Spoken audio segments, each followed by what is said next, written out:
So Modi seeks to script Singapore-like success stories as India Inc. key MOU. Singapore is an important part of India's Act East policy, and India wishes to create many Singapore-like success stories in its territory, Prime Minister Narendra Modi said. फिर MOU including one of the semiconductor that will help to in supply chain resilience for semiconductor. फिर he also announced that first three Vellore Cultural Center of India, named after Tamil poet philosopher, will be soon open in Singapore as two-side plan to celebrate 60th anniversary of bilateral ties next year. तो क्या है यहाँ पे through Wular cultural centre भी बन रहा है Singapore में. फिर Singapore is a crucial part of our Act East policy share democratic value connect both of us. तो इसने ये बात की है. फिर उसके बाद वो कहते हैं in his official statement Prime Minister paid tribute to Indian origin population in Singapore and said it provided solid foundation to bilateral relation. तो कहा है कि जो सिंगापुर में इंडियन पॉपुलेशन है वो हमारे को बहुत अच्छा फाउंडेशन दे रही है. फिर we are forever grateful to Singapore for the respect that you give to Subhash Chandra Bose, Azad Hind Fauj and a little India, an ethnic district in Singapore. तो कह रहे हैं कि हम बहुत आभारी रहेंगे क्योंकि आपने जो इज्जत नेताजी को दी, आज़ाद हिंद फौज को दी. और उन्होंने कहा कि एक लिटिल डिस्ट्रिक्ट भी है, लिटिल इंडिया करके, कहाँ पे, सिंगापुर में, तो वो आपने बनाया है, उसके लिए भी हम बहुत आभारी है. तो पहली तो यही है. अगली न्यूज़ है no friction between centre and state on GST front insist FM. तो union finance minister Nirmala Sitharaman on Thursday denied the rhetoric of opposition some leaders who claim that there is a bitterness and friction between the center and state. तो कह रही है कि ऐसी कुछ भी हमारे बीच में कोई फ्रिक्शन नहीं है, कोई बिटरनेस नहीं है. ठीक है, हम बढ़िया काम कर रहे हैं. अभी क्या है, इसकी मीटिंग हो रही है किसकी, जीएसटी काउंसिल की, तो उस पर अभी इसमें क्या क्या फैसले लिए वो नहीं पता है. पर इसने क्या बात करी है कि नॉट, ये कोई बर्डन नहीं है. She noted that GST rate is much below the revenue neutral rate. When GST was first implemented in 2017, the revenue neutral rate was 15.3, while the average GST rate decreased to 12.2% as per 2023. She also pointed out that GST is not a burden on common people. Citing a recent survey, she said that nearly 60% of all consumer items attract GST rate less than 5%, while 3% of consumption items are in bracket of 28%, and 84 of industry respondent have also responded positively to GST as per survey. तो कह रही है कि mostly जो है 60% जो item है वो सब है ना 5% से भी कम वाली जीएसटी स्लैब में है, और 3% वाले ही कुछ आइटम है, 3% कुछ आइटम जो ही 28 वाले स्लैब में. और कह रहे हैं कि इंडस्ट्री के जो मालिक हैं, रिस्पोंडेंट्स हैं, उन्होंने भी अच्छा इसको रिस्पॉन्स दिया है. तो ये कोई बर्डन नहीं है, ये बहुत अच्छी चीज़ है. यही सब बात कर रही है. एक न्यूज़ है over 30 teachers detain during the March against NEP. तो over 30 teachers were detained from the Mandi House after the Delhi police halted a march called by three teachers association to protest against the national education policy. तो सीधी बात है, NEP है ना वो news में आ गई है, बस इतना याद रखना है अपन को. फिर अगला है drone special task force in rice 21 point winter action plan. तो Delhi Environment Minister Gopal Rai said on Thursday that government will soon roll out 21-point winter action plan to tackle the air pollution. ठीक है, फिर ये कह रहे हैं कि हम करेंगे 21 पॉइंट का निकालेंगे जिससे हम पॉल्यूशन को कैसे रोकना है वो बताएंगे. अब इसमें क्या करेंगे, will introduce several new step this year such as work from home policy, a ban on vehicle in air pollution hotspot, and an upgraded Delhi app report air pollution activities. It will also explore the possibility of including artificial rain to settle the pollutants.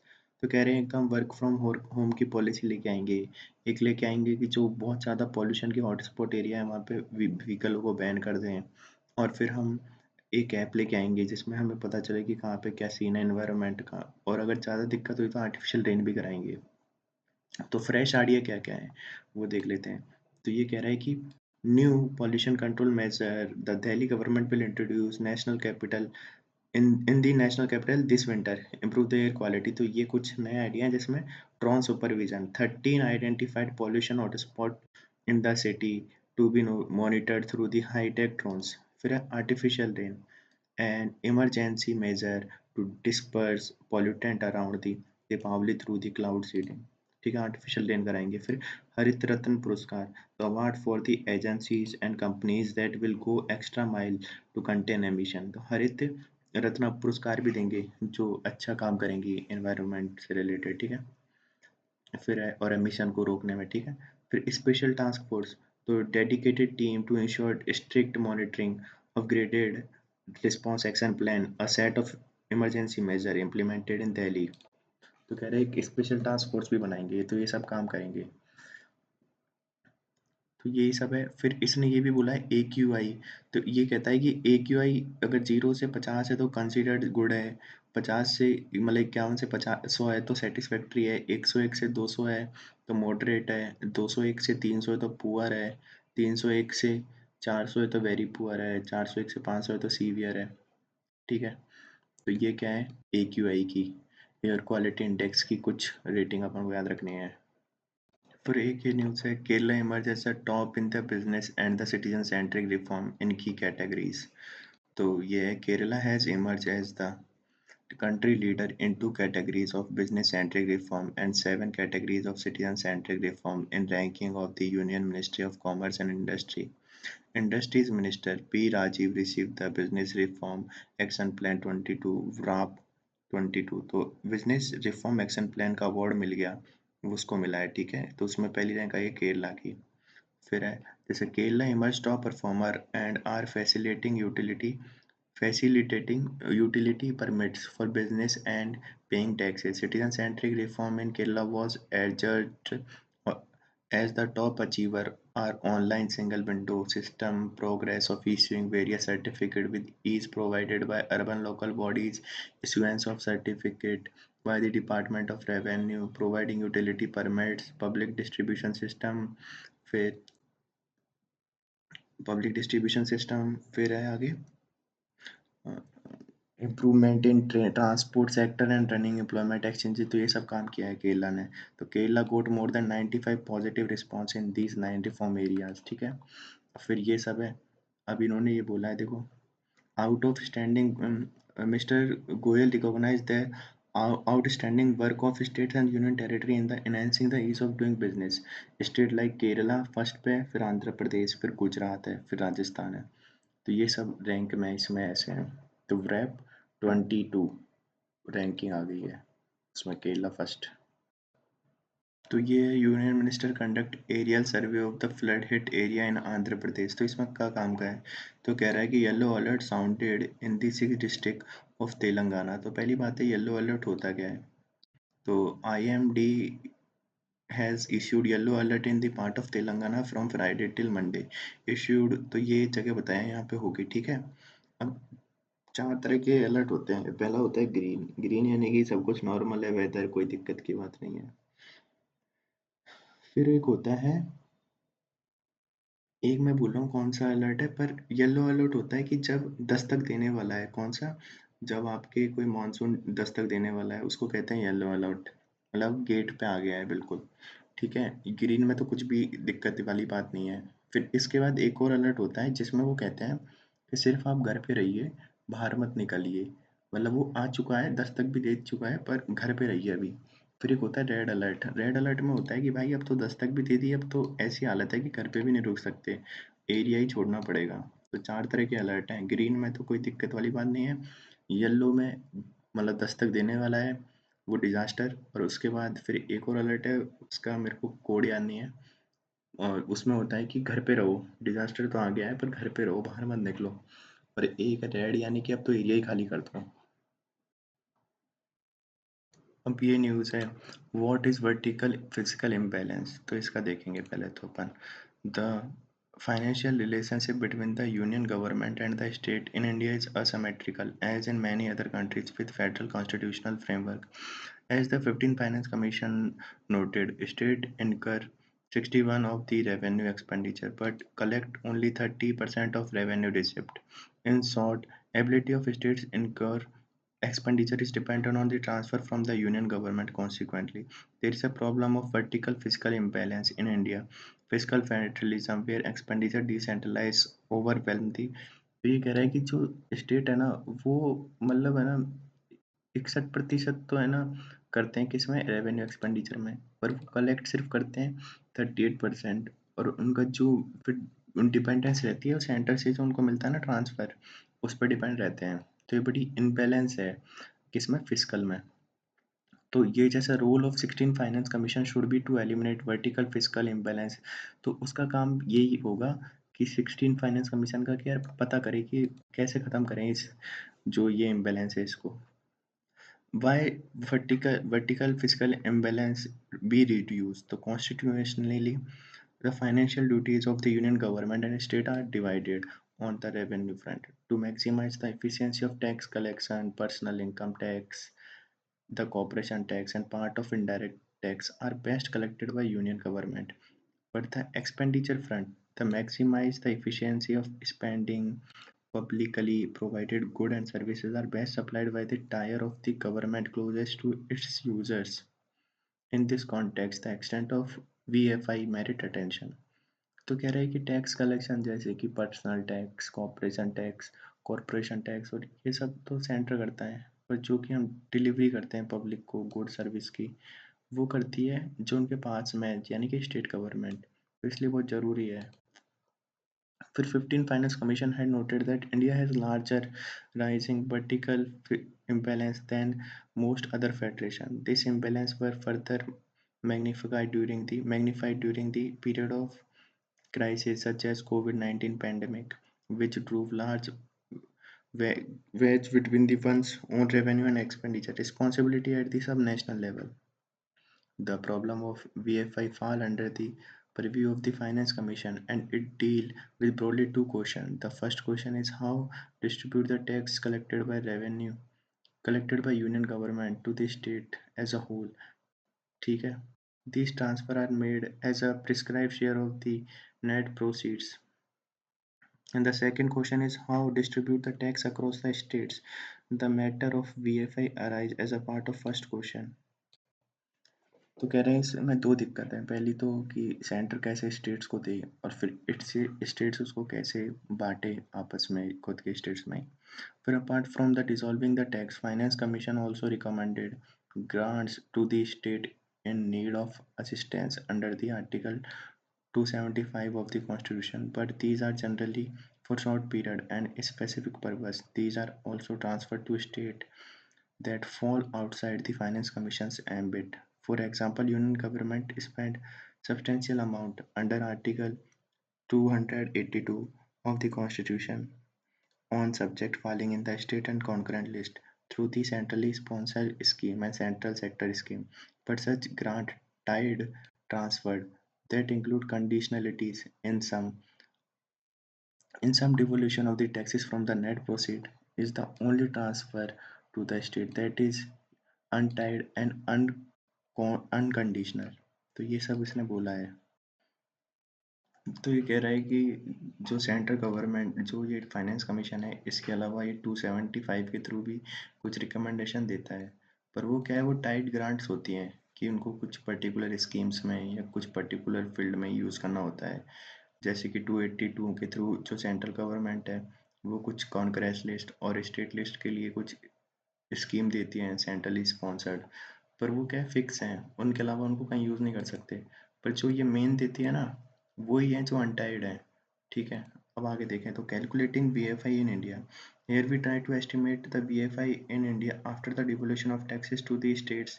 We measure VFI at the level of all states, not separately for each state. For this, we use globally accepted method. First, we estimate a ratio where the numerator is the sum of own revenue received and the tax devolution from the union government for all states. Denominator is own revenue expenditure for all states. If the ratio is less than 1, it implies that the sum of own revenue received and tax devolution of the state is inadequate to the meet ORE of the state. If subtract this ratio from 1, we get the deficit in receipt. It is this deficit that we use as a proxy for VFI after the devolution. तो ये formula वो use करते हैं। ठीक है, we can then ask The simple question: how much should tax devolution rise over above, and recommended by the past Finance Commission to equalize the ratio to 1. Equating the ratio to 1 would eliminate VFI. In a test table, we show that average share of net proceed devolved devolved to state between 2015 से 16 and 2022 से 23 should have been 48.94% to eliminate VFI. But the share of the tax devolution recommended by the 14 and 15 Finance Commission were only 42% and 41% respectively for the net proceed. तो ये पता चला है अपन को कि इतना चाहिए पर अपन दे इतना रहे हैं, ठीक है, इतना उसने रिकमेंड किया है।